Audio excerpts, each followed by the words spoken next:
नमस्कार और स्वागत है आज की इस खास बातचीत में। आज हम श्री ललिता सहस्त्र नाम स्तोत्रम के एक बहुत ही विशेष श्लोक संख्या 44 को थोड़ा गहराई से समझने की कोशिश करेंगे। जी, ये सहस्त्र नाम तो अपने आप में एक अद्भुत ग्रंथ है। देवी ललिता त्रिपुर सुंदरी के 1000 नाम, हर नाम एक रहस्य। हाँ बिल्कुल। और आज हम श्लोक 44 के 10 नामों पर ध्यान देंगे। हमारे पास एक व्याख्या भी है इसकी, जो इन नामों के गहरे अर्थों को सामने लाती है। तो हमारा इरादा आज इन नामों को जानना और कह सकते हैं उनके आध्यात्मिक महत्व को समझना है। जी, तो वो श्लोक कुछ इस तरह है। निर्लेपा, निर्मला, नित्या, निराकारा, निराकुला, निर्गुणा, निष्कला, शांता, निष्कामा, निरुपबलवा। सुनने में बहुत शांति और शक्ति महसूस होती है ना? बिल्कुल, हर शब्द में गहरा अर्थ छिपा है। चलिए एक एक करके देखते हैं। हाँ, करते हैं शुरू। पहला नाम है निर्लेपा। लेप मतलब जैसे कोई परत चढ़ना या चिपकना। एकदम सही पकड़ा। निर्लेपा मतलब वो जिन पर किसी भी तरह का लेप नहीं चढ़ता। मतलब सांसारिक मोह माया, कर्मों का फल, कोई आसक्ति, इन सब से वो पूरी तरह परे हैं, अछूती हैं। अच्छा, जैसे कहा जाता है ना, कमल का पत्ता पानी में रहकर भी गीला नहीं होता। बिल्कुल वही बात। देवी संसार में होते हुए भी उससे निर्लिप्त है। ये कर्म योग का भी सिद्धांत है। कर्म करो पर फल की इच्छा या आसक्ति ना रखो। ये तो बहुत महत्वपूर्ण बात है। अच्छा, तो अगला नाम है निर्मला। मल यानी मैल या गंदगी। तो निर्मला मतलब एकदम साफ, पवित्र। हाँ, पर ये सिर्फ बाहरी सफाई नहीं है। निर्मला का मतलब है परम शुद्धता।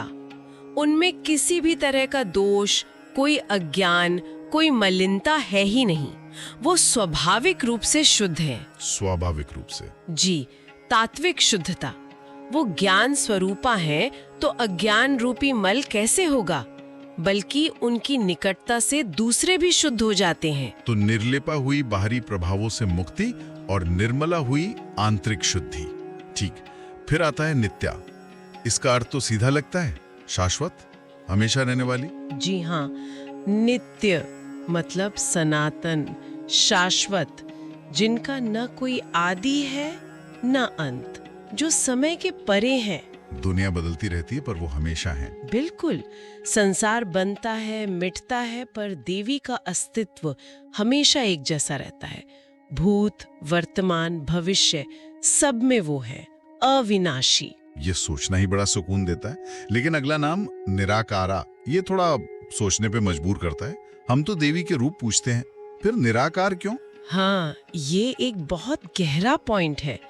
देखिए, निराकारा का मतलब ये नहीं कि उनका कोई रूप नहीं है। मतलब ये है कि वो किसी एक रूप में बंधी हुई नहीं है। अच्छा, वो अरूप है, असीम है। वो हर रूप में आ सकती हैं और हर रूप से परे भी हैं। कोई उदाहरण इसे समझने के लिए? हाँ, जैसे बिजली। बिजली का अपना कोई रूप नहीं होता है ना? नहीं। पर वही बल्ब में रोशनी बन जाती है, पंखे में हवा, हीटर में गर्मी। वाह! तो बिजली निराकार है, पर अलग अलग उपकरणों में साकार होती है। वाह, ये उदाहरण बहुत अच्छा है। जी, वैसे ही देवी निराकार होते हुए भी भक्तों के लिए साकार होती हैं, पर उनका मूल स्वरूप निराकार ही है। समझ गया, रूप भी है और रूप से परे भी। ठीक है, अगला नाम है निराकुला। आकुल मतलब बेचैन, व्याकुल। हाँ, निराकुला मतलब जिनमें किसी भी तरह की आकुलता, बेचैनी, चिंता, डर, अशांति कुछ भी नहीं है। वो एकदम शांत, स्थिर है। जैसे समुद्र की गहराई, ऊपर लहरें हो सकती हैं पर नीचे शांति। बिल्कुल सही उदाहरण। दुनिया में कुछ भी होता रहे, देवी का स्वरूप हमेशा शांत, स्थिर, अक्षुब्ध रहता है। उनमें कोई घबराहट, कोई विचलन नहीं होता। आज के समय में तो ये गुण बहुत ही प्रासंगिक लगता है, निराकुला। जी हाँ, उनकी स्थिरता ही भक्तों को भी शांति देती है। और ये स्थिरता शायद उनके अगले गुण निर्गुणा से भी जुड़ी है। गुण मतलब वो सत्व, रज, तम। बिल्कुल, निर्गुणा मतलब जो प्रकृति के इन 3 गुणों से परे हैं। सत्व रज तम, पूरी सृष्टि इन्हीं गुणों के खेल से चलती है। हर चीज, हर जीव इनके असर में है। पर देवी नहीं है। नहीं, वो इन गुणों की मालिक हैं, इनके अधीन नहीं। वो त्रिगुणातीत हैं। पर ये ध्यान रखना जरूरी है कि निर्गुण का मतलब गुणहीन नहीं है। अच्छा, तो क्या मतलब है? मतलब है कि वो इन प्राकृतिक गुणों की सीमाओं से ऊपर हैं। हाँ, जब वो सृष्टि करती हैं, लीला करती हैं, तब सगुण भी कहलाती हैं। पर उनका जो मूल तत्व है वो इन गुणों से परे है। यानी गुणों का इस्तेमाल करती हैं पर उससे बंधी नहीं है। समझ गया। अब अगला नाम है निष्कला। कला का क्या अर्थ है यहाँ? जैसे चंद्रमा की कलाएं। हाँ, कला का एक अर्थ वो भी है, अंश या भाग भी होता है। तो निष्कला मतलब जो अखंड है, पूर्ण है, जिनमें कोई हिस्सा, कोई टुकड़ा, कोई कमी नहीं है, अविभाज्य। जैसे चांद की कलाएं घटती बढ़ती हैं पर चांद तो पूरा ही रहता है। बिल्कुल, देवी हमेशा पूर्ण है, अखंड, समग्र, अनंत। ये उनके निराकार और नित्य स्वरूप से भी जुड़ता है। जो निराकार और नित्य होगा वो अखंड ही होगा। तो निराकारा, नित्या और निष्कला, ये तीनों उनके परम अपरिवर्तनीय स्वरूप की तरफ इशारा करते हैं। सही। 8वां नाम है शांता। ये तो काफी सीधा है, शांति स्वरूप। जी, शांता मतलब परम शांति। ये सिर्फ अशांति का ना होना नहीं है, ये एक पॉजिटिव, गहरी, स्थिर शांति है जो उनका स्वभाव है। उनका स्वभाव ही शांति है। हाँ। वो हर तरह के शोर, द्वंद्व, विक्षोभ से परे हैं। उनकी शरण में आने से या बस उनके इस शांत स्वरूप का ध्यान करने से ही मन शांत होने लगता है। जैसे निराकुला बाहरी उथल पुथल से मुक्ति थी, शांता एक तरह से आंतरिक सहज शांति है। कह सकते हैं वो शांति का स्रोत है। ठीक। 9वां नाम है निष्कामा, बिना कामना के। पर देवी इच्छा नहीं करती, जैसे सृष्टि की रचना, ये इच्छा नहीं। ये सवाल बहुत अच्छा है।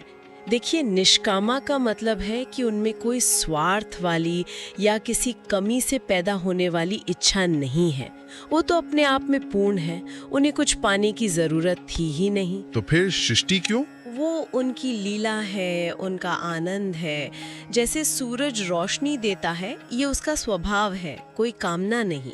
वैसे ही देवी की जो इच्छा या संकल्प दिखता है, वो उनके आनंद का सहज प्रकाश है, किसी जरूरत या कामना से नहीं।